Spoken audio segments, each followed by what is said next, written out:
इयम् आकाशवाणी सम्प्रति वार्ताः श्रूयन्ताम्। प्रवाचकः नरेन्द्रदत्त सेमवालः।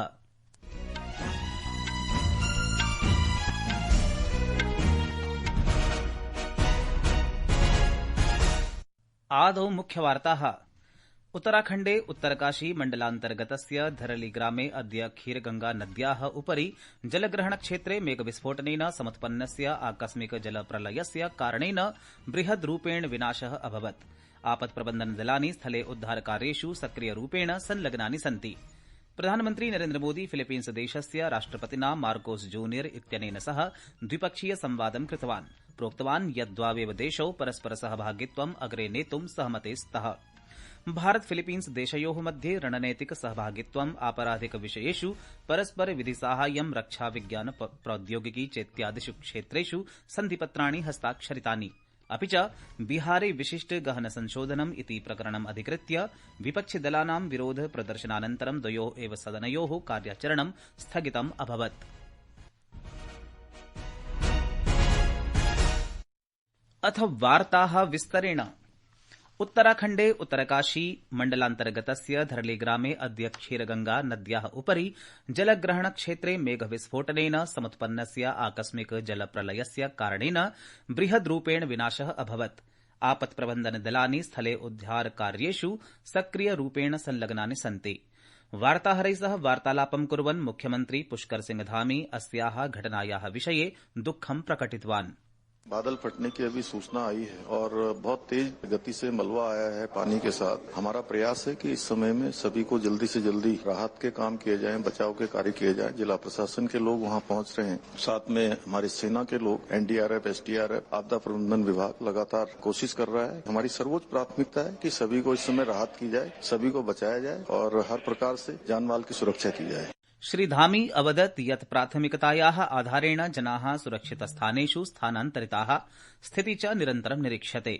प्रशासनं पूर्णतया सज्जः अस्ति। प्रभावितनागरिकाणां यथासम्भवं साहाय्यं करिष्यते। गृहमन्त्री अमितशाहः अद्य उत्तराखण्डस्य मुख्यमन्त्रिणा सह धरालीग्रामे जातायाः आकस्मिक जलाप्लावस्य घटनायाः विषये चर्चितवान्। सोशल मीडिया इत्यत्र स्वकीय सन्देशे श्री शाहः संसूचितवान् यत् समीपस्थानि त्रीणि भारत तिब्बत सीमा आरक्षिदलानि 4 च राष्ट्रियापत् प्रतिक्रिया बलानि घटनास्थलं प्रति प्रेषितानि सन्ति। अपि च दलानि शीघ्रमेव उद्धारकार्येषु प्रवृत्तानि भविष्यन्ति।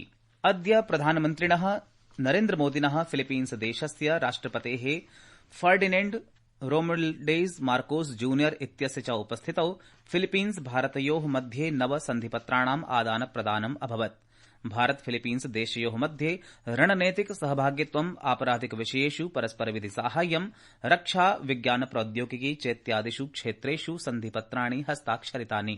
प्रसारमाध्यमान् सम्बोधयन् प्रधानमन्त्री नरेन्द्रमोदीवर्यः अवदत् यत् फिलीपीन्स देशस्य राष्ट्रपतेः यात्रायाः विशिष्टं महत्वं वर्तते, यतः भारत फिलीपीन्स देशो स्वकीयानां राजनैतिक सम्बन्धानां 75 वर्षाणि आचर्येते। आज मैंने और राष्ट्रपति जी ने आपसी सहयोग, क्षेत्रीय मुद्दों और अंतर्राष्ट्रीय परिस्थितियों पर विस्तार से बातचीत की। ये प्रसन्नता का विषय है कि आज हमने अपने संबंधों को स्ट्रेटेजिक पार्टनरशिप का दर्जा देने का निर्णय लिया है।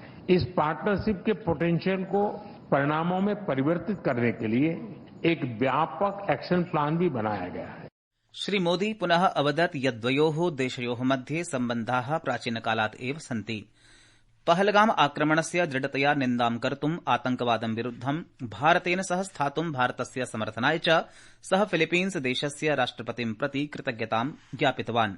पहलगाम आतंक के हमले की कड़ी निंदा करने के लिए और आतंकवाद के खिलाफ हमारी लड़ाई में साथ खड़े रहने के लिए हम फिलीपींस सरकार और राष्ट्रपति जी का आभार व्यक्त करते हैं। म्यूचुअल लीगल असिस्टेंस और ट्रांसफर ऑफ सेंटेंस पर्सन्स के विषयों पर आज हुए समझौतों से हमारी सुरक्षा साझेदारी को और बल मिलेगा। श्री मोदीवर्यः अवदत् यत् विकास सहभागित्वस्य अन्तर्गतं भारतं फिलीपीन्स देशौ त्वरित प्रभाव परियोजनानां संख्याः वर्धिष्यतः। सः अवदत् यत् फिलीपीन्स देशे सोवर्ण डेटा क्लाउड इत्यस्य विकासे अपि भारतं सहयोगं करिष्यति।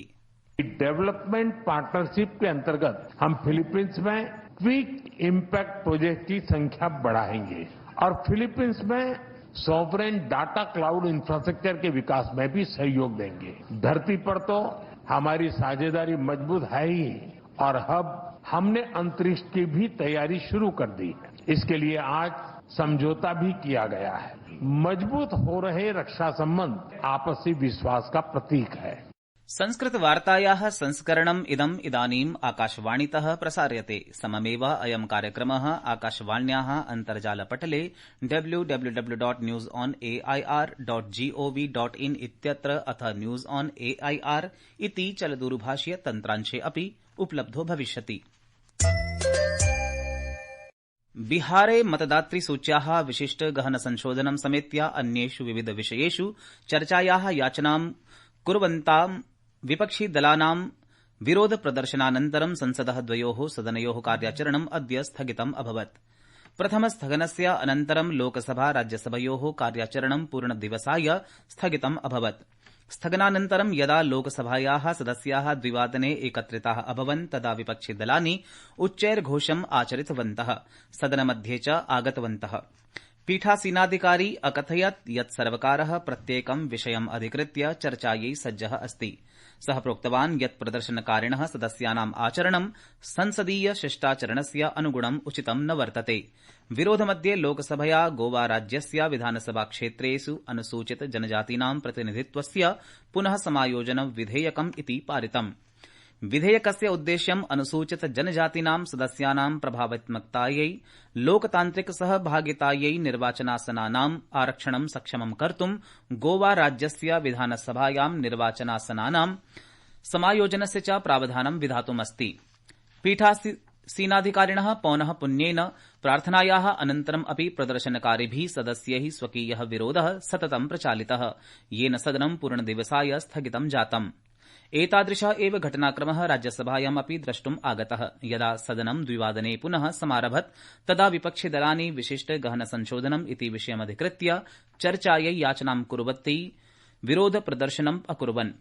उपसभापति हरिवंशः अकथयत् यत् संसदा सदस्यत्वेन केनापि संसदीय मानकानां नियमानां पालनं विधातव्यम्। तेन चिन्ता प्रकटिता यत् प्राइवेट सत्रे सदनं किमपि महत्वपूर्णं कार्यं न कर्तुम् अशक्नोत्। विरोधमध्ये राज्यसभया अस्य मासस्य 13 दिनाङ्कात् मणिपुरे राष्ट्रपति शासनं 6 मासं यावत् वर्धितुं वैधानिक प्रस्तावः ध्वनिमतैः पारितः।